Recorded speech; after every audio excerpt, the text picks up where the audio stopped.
Hello, everyone. My name is Michael DeAndrea. I'm the president of the Social Justice Creations website, a professor, and a social justice advocate. Today's brief video will summarize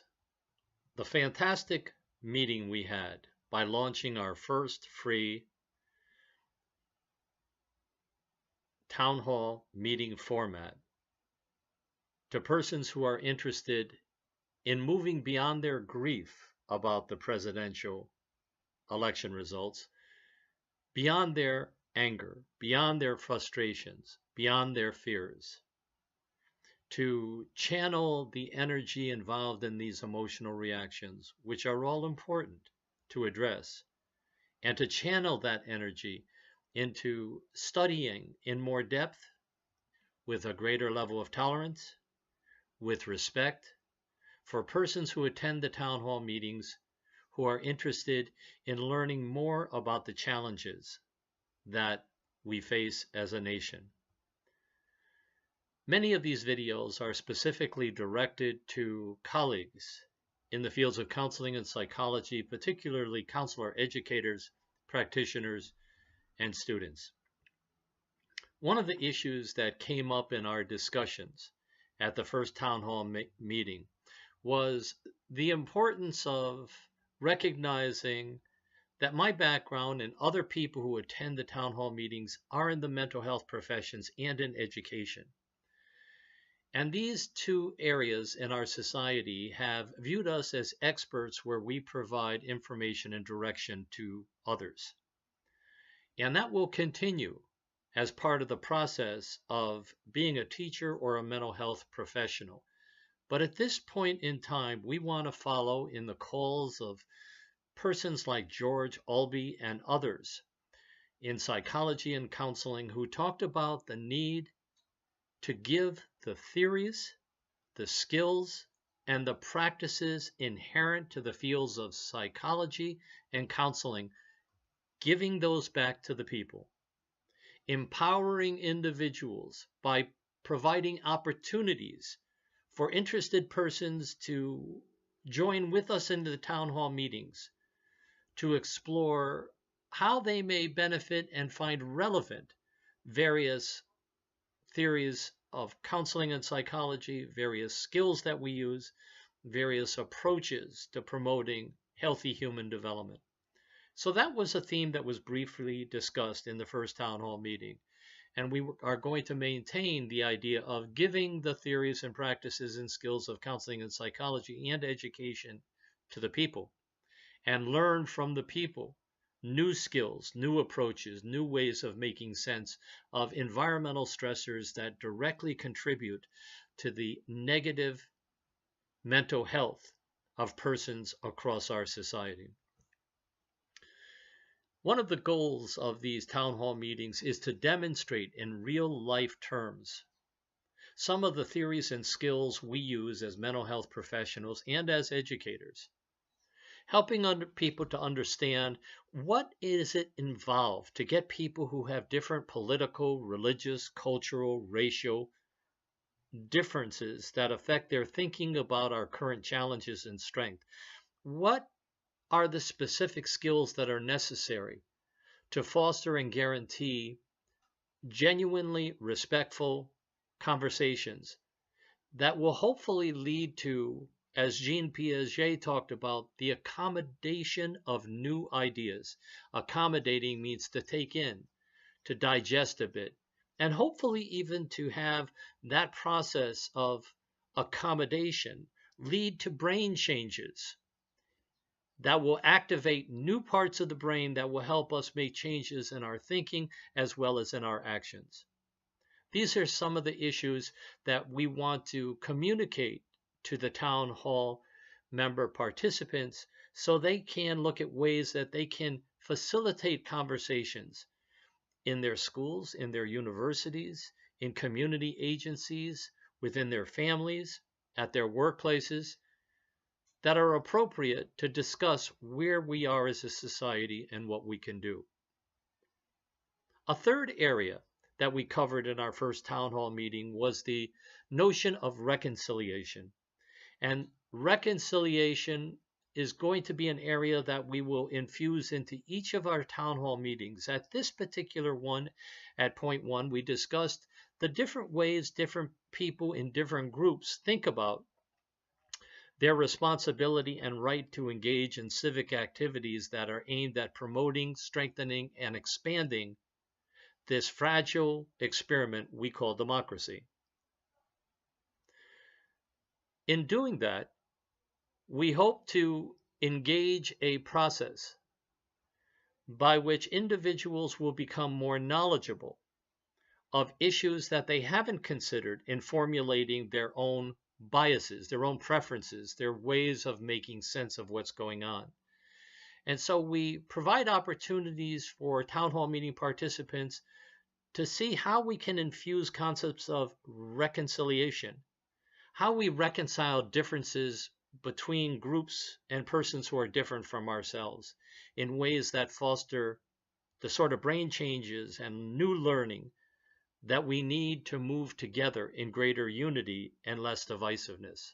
Reconciliation as a key component. The fourth area that we covered in this town hall meeting was looking at some of the key issues that underlie the actions President Donald Trump plans to take in the first 100 days of his administration. We also want to point out again that people expressing interest in attending town hall meetings are provided links to specific resources. In this case, provided links to the resource where they can read the long list and description of the plans of the Trump administration to make substantial changes in our society. Yes, this document is lengthy and detailed, and at the same time very informative, as it represents the roadmap that the Trump administration is making available to the public to assess and to engage in either supporting aspects of this first 100-day plan or to work with others to raise dissent and to lobby support for alternative strategies, interventions, and actions to those areas of the Trump first 100-day plan that we disagree with. The sixth area that we covered was to draw some of the specific action plans that are embedded in the total document that we provide individuals with the link to access. And there were 5 different areas we talked about, not only because of the substantial impact they'll have on our society, but from a mental health perspective, looking at some of the key issues related to the Trump's administration's first 100-day plan that we know to adversely impact the physical health, the psychological health, and the propensity and support for us to realize higher levels of healthy human development. These 6 areas were designed to further enhance mental health professionals, educators, and persons in the general public about the mental health implications of political policies in general, and specifically the 100-day plans outlined by the Trump administration. So we pulled up on our PowerPoint presentation a full description of issues related to actions that are planned to be taken about the economy. These issues that are included in the first 100-day action plan look at ways that we can bring back manufacturing jobs rather than have them continuously exported to countries that pay minimum wage, do not support union organizing, and do not provide health care benefits. And in the process of bringing back these manufacturing jobs, helping to stimulate a substantial increase in middle-class persons whose lives historically have depended upon their involvement and work in the manufacturing areas. my perspective is this is a pretty good idea depending upon some of the details in the presentation. However, there were a couple of individuals in the town hall meeting that really did not agree with my position on this aspect of the 100-day plan for action. And they presented reasonable questions that I couldn't answer that may lead me to alter my thinking, or at least expand my thinking, about the positive and the negative implications of the plan for economic development. The second area we looked at was the whole proposals for environmental crisis. When we look at places like Flint, Michigan, if we look at places like New Orleans and the impact of Hurricane Katrina, if we look at persons experiencing environmental climate change, very difficult natural processes, we see that they are not only disrupted physically to move in many instances, but generalized experience a higher level of fear, of concern, of hopelessness, maybe of helplessness in their situation. So issues related to the environmental and climate change issues indeed are relevant for the work mental health professionals do from a developmental and a preventive perspective in particular. We discussed 3 of the different highlights in the first 100-day plan to look at and discuss and respectfully agree on various interpretations of the impact of these actions, as well as to respectfully disagree. In a similar vein, we looked at issues related to immigration. That is a cornerstone of the Trump administration's policies. We also looked at issues related to the advocacy of increased police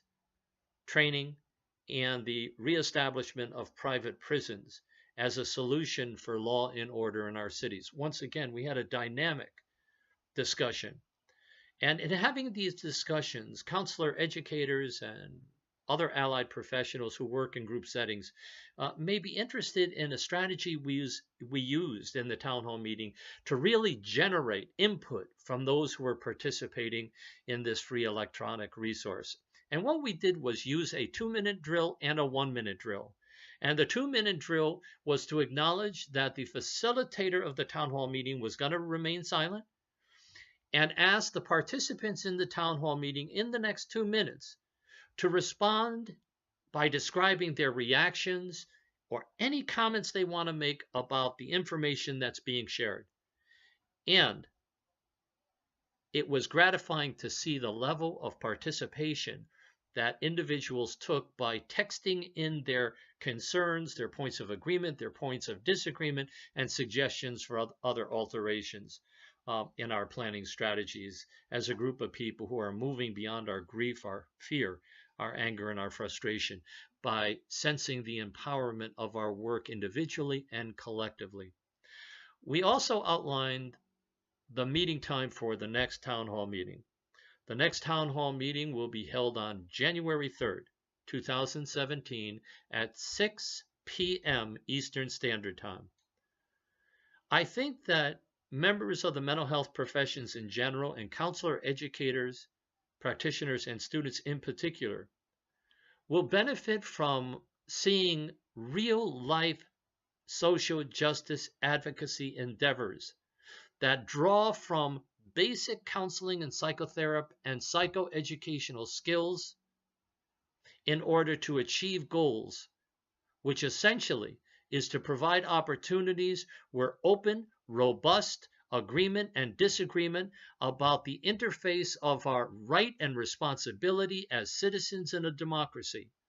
to expand and continue the perpetuation of the principles upon which this nation was founded, and at the same time experience a greater level of connection with others, of empowerment in their own abilities to contribute to outline strategies for change, and to move to higher levels of healthy human development. These town hall meetings are exceptionally relevant for the work that persons who self-identify as multicultural and social justice-oriented mental health practitioners, teachers, and persons in the general public. Thank you for taking time to reflect on and review the summary of our first successful electronic town hall meeting held on November 22nd, 2016, which was a Tuesday. And again, when we leave these videos, we draw upon the strength of our spiritual connection in different ways, whether that connection be through nature or different religions. In ending these sessions, I provide and extend a gift to each of you, which comes from our Buddhist community, which looks at the ways in which our chanting in the morning and chanting in the evening, in specific practices, help to generate a sense of hopefulness, happiness, and empowerment in our individual and collective lives. This chant can generally be interpreted as, I dedicate my life to the mystic law through sound and with commitment to compassion. Nam-myoho Renge Kyo, Nam-myoho Renge Kyo, Nam-myoho Renge Kyo, Nam-myoho Renge Kyo. Here's wishing you good health, happiness, and increased sense of empowerment to lead lives that will help strengthen our democracy in ways that promote healthy human development. Thanks again and have a wonderful week.